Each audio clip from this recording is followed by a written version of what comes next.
अयोध्या के युद्ध में बुलडोजर के बाद आया बांग्लादेश।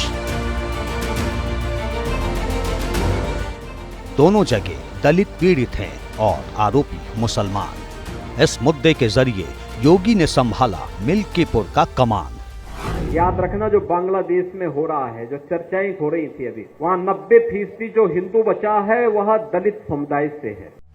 बीजेपी ने सबसे पहले अयोध्या गैंगरेप को मुद्दा बनाया। अब बांग्लादेश में हिंदुओं पर हो रहे अत्याचार को दलित से जोड़ रही है। जिन लोगों के मन में ये कोई भाव नहीं कि दुनिया के किसी कोने में कोई हिंदू प्रताड़ित हो रहा है तो उसके प्रति आवाज उठा सके, क्योंकि उसमें भी उन्हें लगता है कि अगर हम आवाज उठाएंगे तो कहीं यहाँ उनका वोट बैंक न खिसक जाए। क्या बांग्लादेश का नाम लेने से अयोध्या में वोट मिलेंगे? क्या बांग्लादेश में दलितों के उत्पीड़न वाले मुद्दे का असर अयोध्या के मिल्कीपुर में होगा?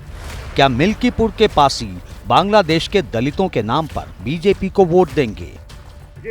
योगी के याद दिलाने से वोट करते वक्त क्या इस मुद्दे को ध्यान में रखेंगे? ये जो सबके मुंह सिले हुए हैं, इसलिए सिले हुए हैं क्योंकि इनके मालूम है कि बांग्लादेश को हिंदू उनका वोटर नहीं होगा। बीजेपी अयोध्या के हार के सदमे से निकलने के लिए मिल्कीपुर किसी भी कीमत पर जीतना चाहती है। इसे हासिल करने के लिए हिंदुत्व कार्ड खेल रही है। अयोध्या विजय के लिए योगी ही रणनीति बना रहे हैं। लखनऊ के साथ अयोध्या भी संभाल रहे हैं। राक्षसी वृत्तियां जब भी धराधाम पर प्रबल होंगी, उनका मुकाबला करने के लिए हमें तैयार होना पड़ेगा। मिल्कीपुर सीट बीजेपी के लिए कठिन समीकरण वाली सीट मानी जाती है। इस सीट के सियासी वजूद में आने के बाद से बीजेपी सिर्फ यहां 2 बार ही जीत सकी है। पहली बार 1991 में जीत मिली थी और दूसरी बार 2017 में यहां कमल खिला। इसीलिए सियासी समीकरण के लिहाज से बीजेपी के लिए मुश्किल माने जाने वाली इस सीट पर कमल खिलाने के लिए पूरी ताकत झोंक दी गई है।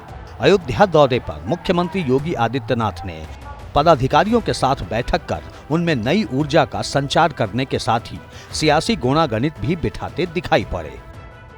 संगठनात्मक ढांचे की समीक्षा करने के साथ ही सीएम योगी ने इस बात पर भी जोर दिया कि मिल्कीपुर उपचुनाव जीतना ही नहीं बल्कि जीत का अंतर बड़ा करना है।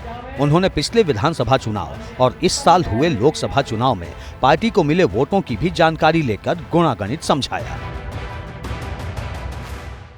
योगी आदित्यनाथ का प्लान बहुत अच्छा है। एक तो वो इस बात की पूरी कोशिश कर रहे हैं कि इलेक्शन माइनॉरिटी वर्सेस मेजॉरिटी हो जाए, और कई बार उनकी मेजॉरिटी और माइनॉरिटी की कोशिशें और फैसले पर पलीता भी लगा है, लेकिन इससे भी योगी को फायदा हो रहा है। योगी अपने वोटर्स को कम्युनिकेट करने में कामयाब हो रहे हैं।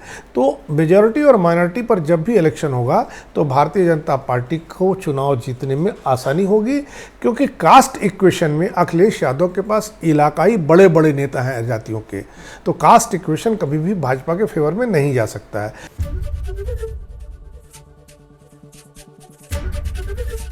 एबीपी गंगा, खबर आपकी, जुबान आपकी।